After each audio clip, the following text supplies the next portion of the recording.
اعوذ باللہ من الشیطان الرجیم بسم اللہ الرحمن الرحیم وبہ نستعین وہو خیر المعین اللہم صلی علی محمد وآل محمد بسم اللہ الرحمن الرحیم انما یرید اللہ لیذہب عنکم رجس اہل البیت ویطہرکم تطہیرا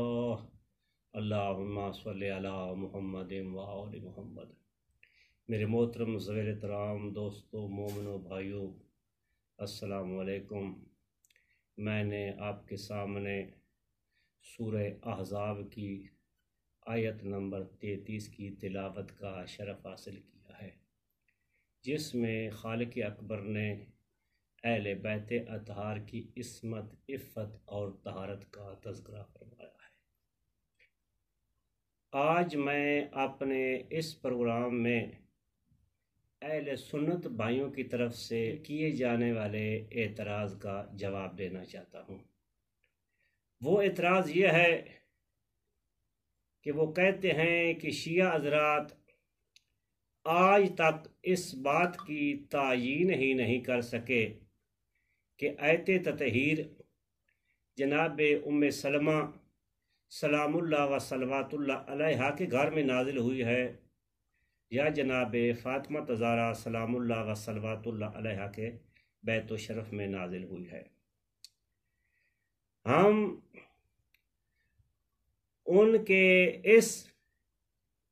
اعتراض کے جواب میں اتنا ہی کہنا مناسب سمجھتے ہیں کہ آیت تطہیر کا متعدد بار نازل ہونا کلام الہی کے ساتھ منافات نہیں رکھتا، جیسا کہ جلال الدین عبد الرحمن بن ابو بکر سیوطی رحمۃ اللہ علیہ اپنی مایہ ناز تفسیر الاتقان فی علوم القرآن کے صفحہ نمبر 99 پر النوع حادی عشر ما تقرر کے نام سے ایک مستقل باب قائم کرتے ہیں، اور یہ عالم بزرگوار اس باب میں وہ آیات ذکر کرتا ہے کہ جو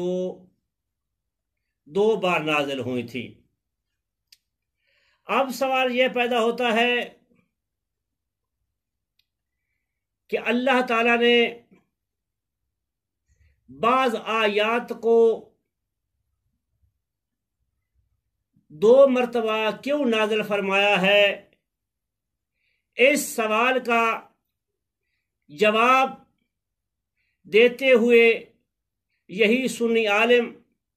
جلال الدین سیوطی علامہ زرکشی کے قول کو نقل کرتے ہیں۔ قال زرکشی فی البرہان قد ينزل الشیء مرتین تعظیما لشانہ وتذکیرا عند حدوث سببہ وخوف نسیانہ۔ علامہ زرکشی فرماتے ہیں کسی شے یا واقعے کی اہمیت کو اجاگر کرنے کے لیے اور اس کے ذکر کو باقی رکھنے کے لیے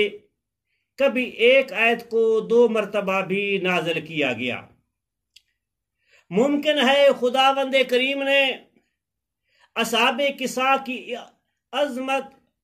اور جلالت کو اجاگر کرنے کے لیے اور واقع کسا کی یاد کو باقی رکھنے کے لیے ایک مرتبہ آیت تطہیر کو جناب ام سلمہ سلام اللہ و صلوات اللہ علیہا کے گھر میں نازل فرمائی ہو، اور دوسری مرتبہ اسی آیت تطہیر کو جناب فاطمہ زہرا سلام اللہ و صلوات اللہ علیہ کے بیت شرف میں نازل فرمائی ہو۔ اب میں اپنے محترم سامعین کرام کی خدمت میں حدیث کسا کی سند کے متعلق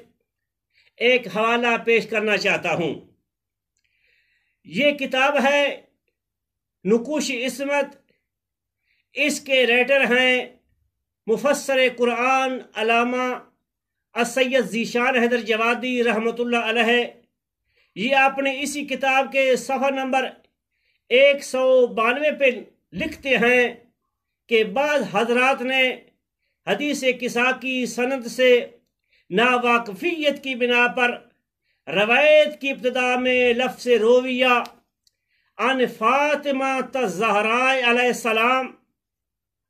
دیکھ کر اعتراض کیا ہے کہ اس حدیث کا راوی مجہول ہے اور کسی مجہول صیغہ سے شروع ہونے والی روایت معتبر نہیں ہو سکتی۔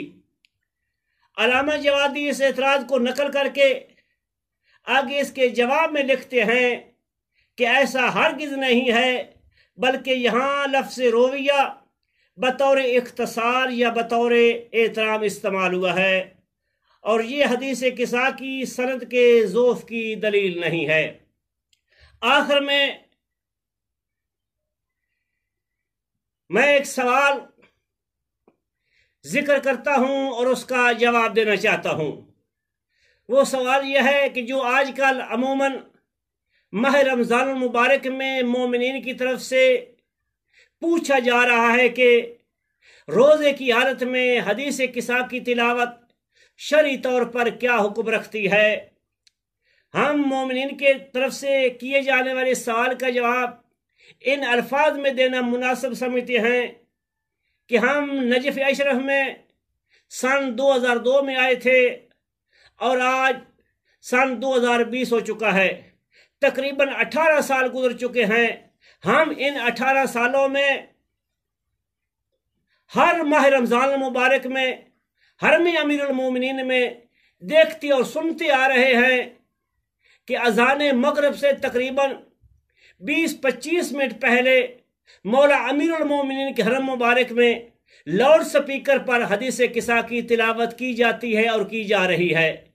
اور حدیث قصہ کی تلاوت کرنے والا آدمی کوئی عام نہیں ہوتا، کیونکہ اہل وغیرہ کو مولا امیر المومنین حرم کے جو انتظامیہ کمیٹی ہے وہ مولا کے ممبر پر بیٹھنے بھی نہیں دیتے،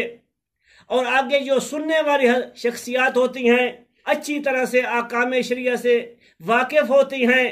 اور اس کے ساتھ ساتھ حرم کا انتظام جو ہے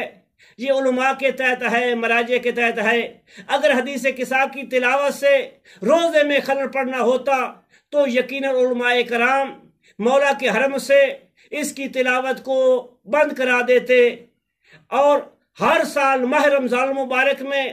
مولا امیر المومنین کے حرم میں اذان مغرب سے پہلے حدیث قصہ کی تلاوت کا کیا جانا اس بات کی دلیل ہے کہ حدیث قصہ کی تلاوت سے روزے میں کسی قسم کا کوئی خلل نہیں پڑتا، چاہے کوئی مومن روزے کی حالت میں پڑھے یا روزے کی حالت کے بغیر پڑھے، دونوں حالتوں میں حدیث قصہ کی تلاوت کی مشروعیت جو ہے وہ ثابت ہے۔ آخر دعوانا ان الحمدللہ رب العالمین۔